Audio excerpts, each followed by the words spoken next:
So you want to make a move in Indianapolis or to Indianapolis. You know you've got a budget of $400,000 and you want to know what kind of properties could you afford at that price point and where in the city would that be. We're going to take a look at some properties. Now here on the screen what I have is I just went $400,000 properties currently available for sale, and there are 19 of them. So we're going to take a look at various parts of the city and figure out which one might work for you and see what you get for that money. I'm Brian Quinlan. I'm a realtor here in Indianapolis. Do me a favor and hit that subscribe button. Give me a thumbs up. Leave me a comment on what you think about any of these houses, because I certainly would like some feedback on that. And if you're thinking about making a move in or to Indianapolis, drop me a comment, or I will leave my link in show notes so that you can reach out to me and we can get in touch. All right, let's get into this. I'm going to throw the map up here. And what you can see on here is you can go, like here's the heart of the city, of course.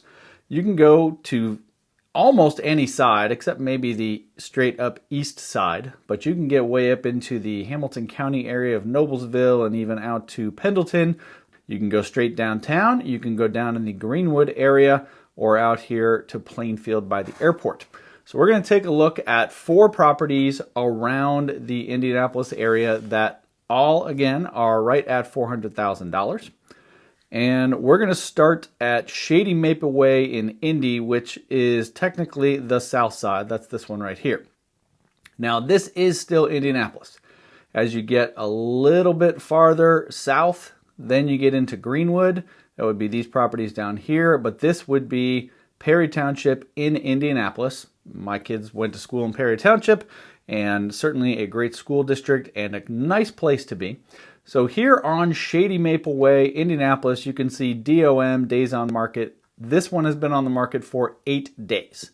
All right, so let's take a look at what you're going to get for your $400,000 here. You get a nice 2-car garage. Flip through these. Welcoming front porch. Coming in here, you've got some nice new flooring, it appears. Nice bright light there in the dining area. Now this home is a little bit more old school in terms of it was built in 1998. So what you get with a 1998 house is a separate dining area. You don't necessarily get that in your newer homes. Oftentimes it's kind of a great room feel with the dining area in that, but this one, separate dining room. Now this is quite a spacious living room that does feed right into the kitchen. Got your wood-burning fireplace right there, which is nice certainly in these cold weather days.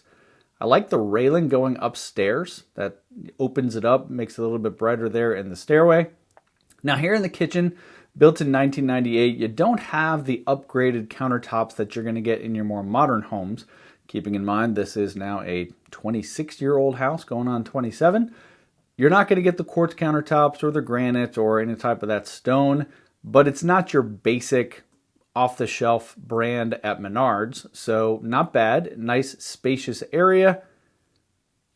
Great prep here with a sit-down breakfast bar that does overlook into the living room. So good space for gathering, large family gatherings. I can totally picture Thanksgiving dinners being prepped here. One thing that I notice here that's missing, here's the stove. There's no fan up here for getting rid of, the smoke that tends to happen on the stove tops.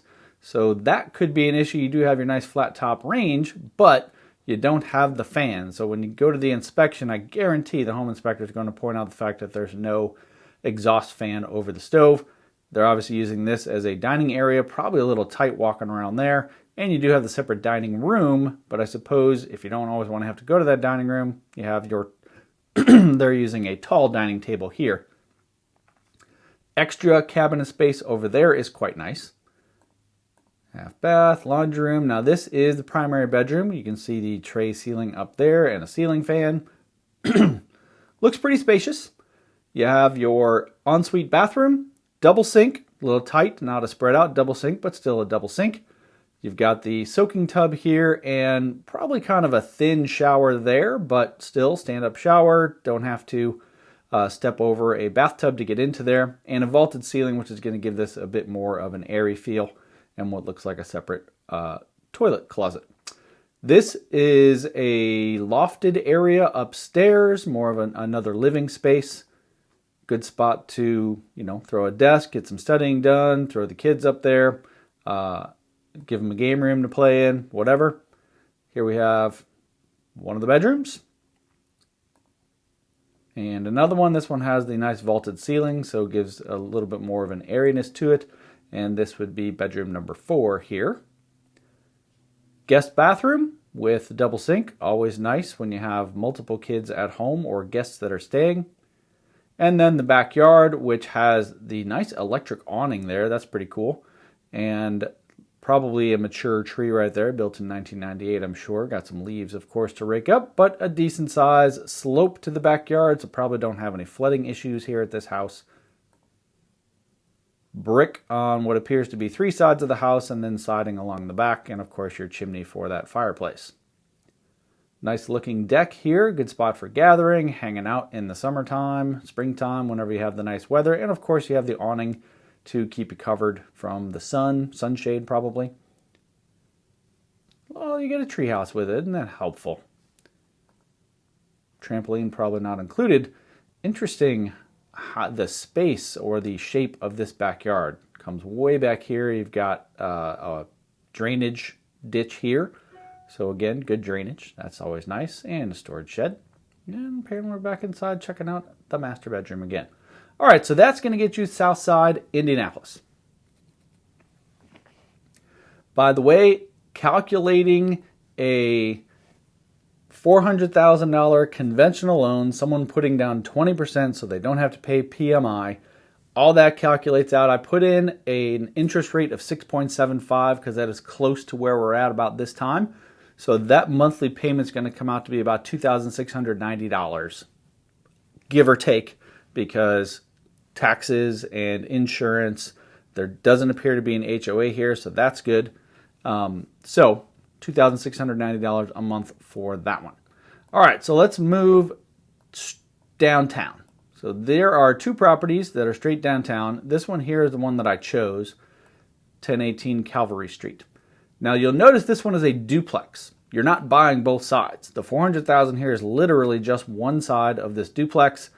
It was built in 2024, so this is brand new construction, so we're not going to see anything actually lived in here. Only been on the market 4 days. You can see, well, let's take a look at the pictures, I guess. So you can see there's construction going on right next door. This over here may be construction in the future, but currently nothing happening there. But this entire building is new construction. It's in the Fountain Square area, and that's actually, we'll point out that here at the end. But this is a very popular place to live in the Indianapolis area. So with this, you have a very tiny front yard. You have the entry door over there, so you get the long hallway down here into the kitchen. This is going to give you your newer upgrade, your quartz countertops, your nice tile backsplash, your built-in fridge there. Decent cabinet space. I like the painting here. They did a gray here above the fridge and for the island, and then white on the cabinets over the stove and countertop area. I think that's cool. It's a nice contrast. The floor is light colored vinyl plank flooring, so that's cool. Now, the photos here of furniture, those are AI generated, so these are not actually in the house, but it does give you an idea of what could be if you were to own this space. You can see through the window next door a property that probably not as updated as the one we're currently looking at here. I do like the lamps up top over the top of the island. Not a huge island, but a decent amount of space between the island itself and the stove and countertop area, so good space to move around. Again, AI generated. So this is the living room area that's off of the, this will be back that direction. So living room area, get to view the construction right next door. Eventually that'll be updated, of course. This is what it could be.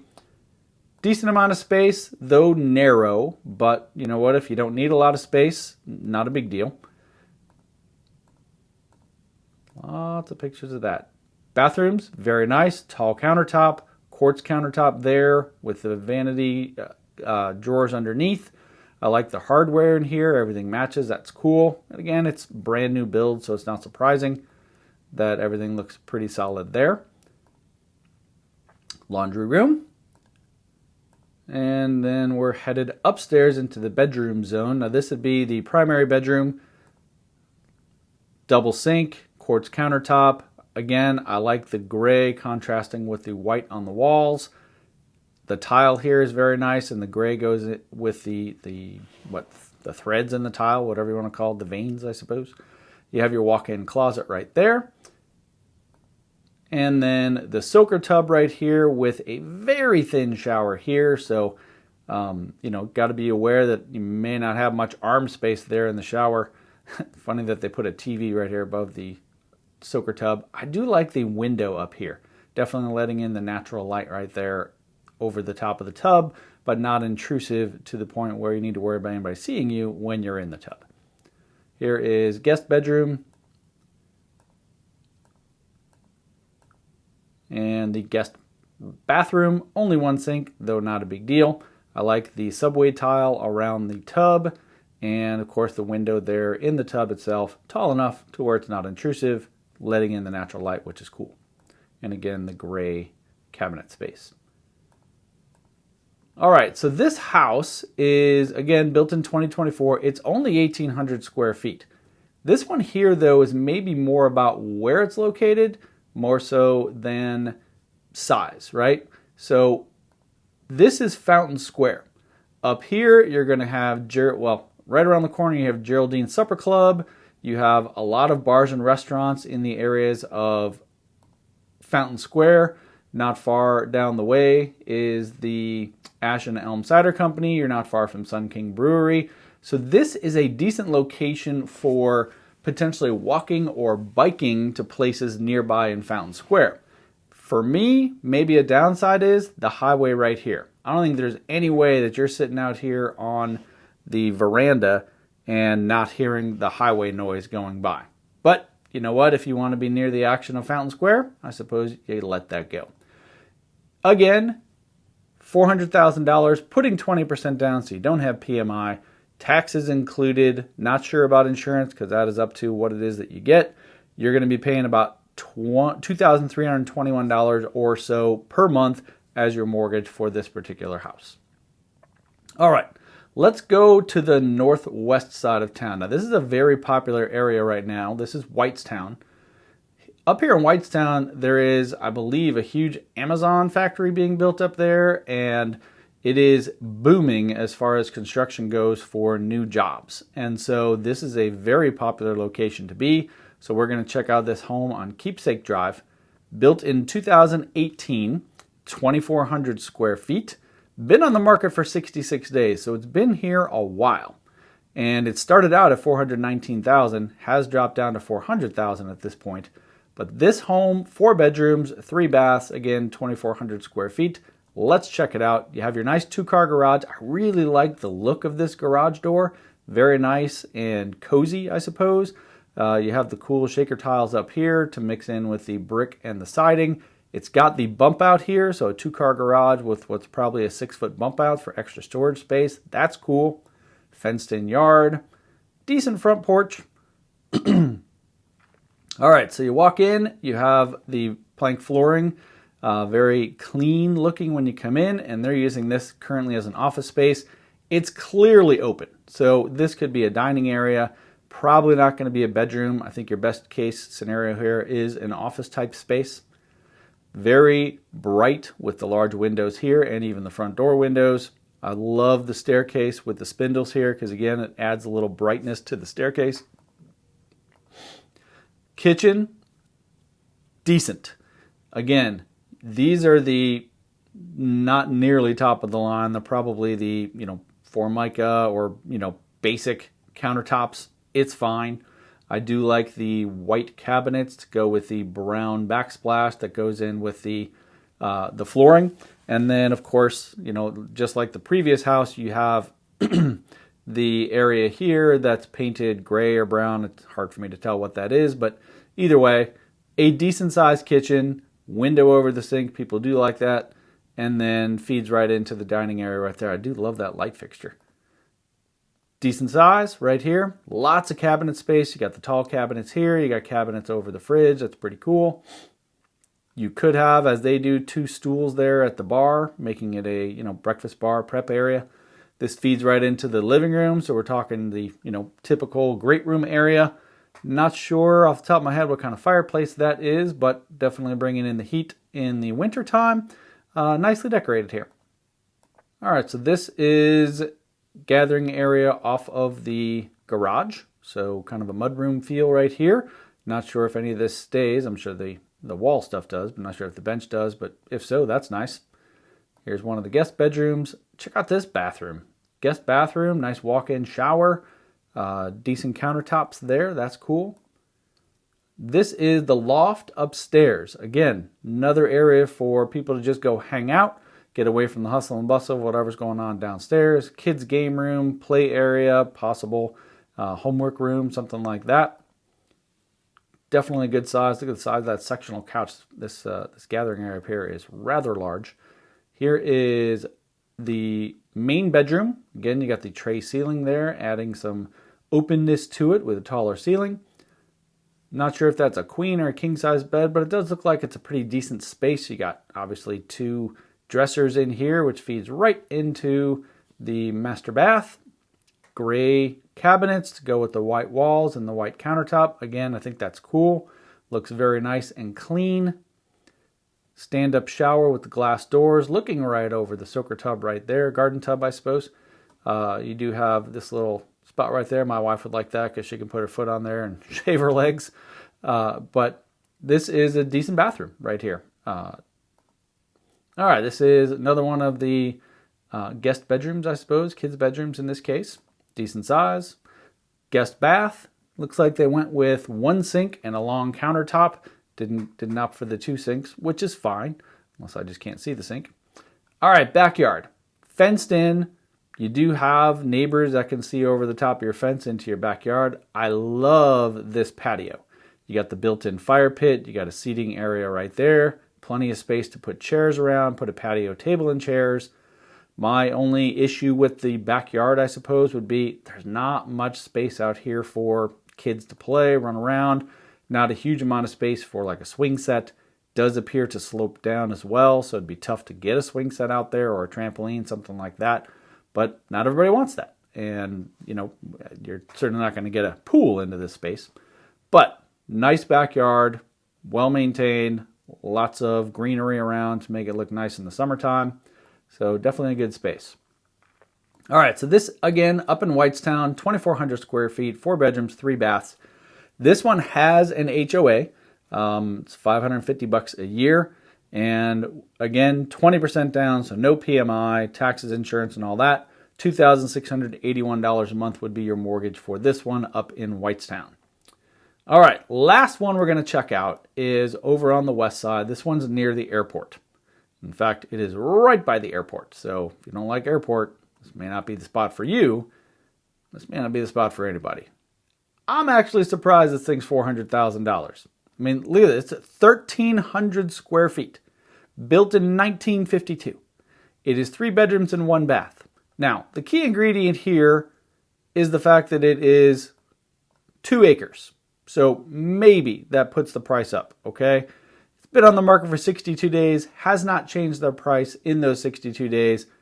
Let's take a look at what you get for your $400,000 out here on the west side, right by the airport. You get yourself a fixer-upper. Look at the yard. Got this gigantic tree hanging over the top of the house. You're going to have to cut that back. Who knows what kind of roof damage is going on top of this thing. This front roof over the front porch appears to be slanted already. You've got a 2-car garage out here that I don't even know if it has a door, but it doesn't appear to be in great shape in and of itself. Yeah, I saw this at $400,000. I was like, seriously? And then I saw the pictures inside, which we're going to get to here in just a moment. But so far, this is not appealing to me. Oh, but wait. Now you've got to go inside for your $400,000 and fix it up? That's silliness. And the home next door is under construction too. You got your baseboard heating. You've got floors that need to either be refinished or ripped out and completely redone. You can see that the ceiling up there has had some issues, and they have patched those up and painted over the top, but nah, why bother painting the whole ceiling, right? Look at all the colors. I mean, I like color on my walls too, but yeesh. I mean, is that pink back there? Good grief. So this is the living room area, I guess. Yeah, living room feeds into what's probably considered a dining room. And then there's the kitchen, which doesn't have usable appliances. That's a piece of crap. There's no fridge. There's no dishwasher, which probably goes here in this opening. The cabinets are awful. This is a complete gut job for, again, $400,000. I mean, you're probably knocking this thing down, right? Wait till you see what's around it when we get to that. Wallpaper partially ripped off. I mean, clearly we got bedroom issues, window issues, floor issues, paint issues, doors need to be replaced. I mean, if this is not a complete gut job, I don't know what is. I mean, look at the ceiling fans. Literally, the blades are bowing. They're so bad. Oh, look at this lovely bathroom. Again, what happened over here? Did we cut out part of the sink? Good grief. I mean, I don't know. Maybe this is actually a replacement sink and they just didn't go back and repaint, of course. Oh, this is lovely. All right. So this home, there's the garage. $400,000, you get 2 acres of space. So I guess there's that. You have a little privacy among the trees. I suppose there's that. You have this shed out here for the serial killers to bury the bodies or burn the bodies. I'm not sure which. Yikes. Oh, and it's not even in good condition. But look at what's around it. So when I say knock it down, you get your long driveway here, and then you have all of this space. But you've got storage warehouses over here. You've got warehouses back here. Again, you're not far from the airport, so you're going to have airport noise. I mean, perhaps somebody buys this, knocks it down, and starts putting up, I don't know, more storage facilities, a factory, because you could buy more than one parcel here because the realtor who's selling this has another one nearby that's also for sale. So maybe you just buy it as a big lot. Oh, man. But, oh, man, look at the roof. This one, again, $400,000? Really? Are we spending nearly $500,000 on this piece of crap? This is something. And proximity to the airport. I just don't get it. But it is what it is. So, all right, that's the $400,000 look in and around Indianapolis. Thanks for watching. Give me a thumbs up. Leave me a comment. I'm especially interested to know what you think about that last house because that is something else. And again, if you're looking to buy or sell a house in the Indianapolis area, if you're outside of Indy and want to move here, I'm your guy. Drop me a comment or hit the link in my show notes so we can get in touch. Thanks for watching.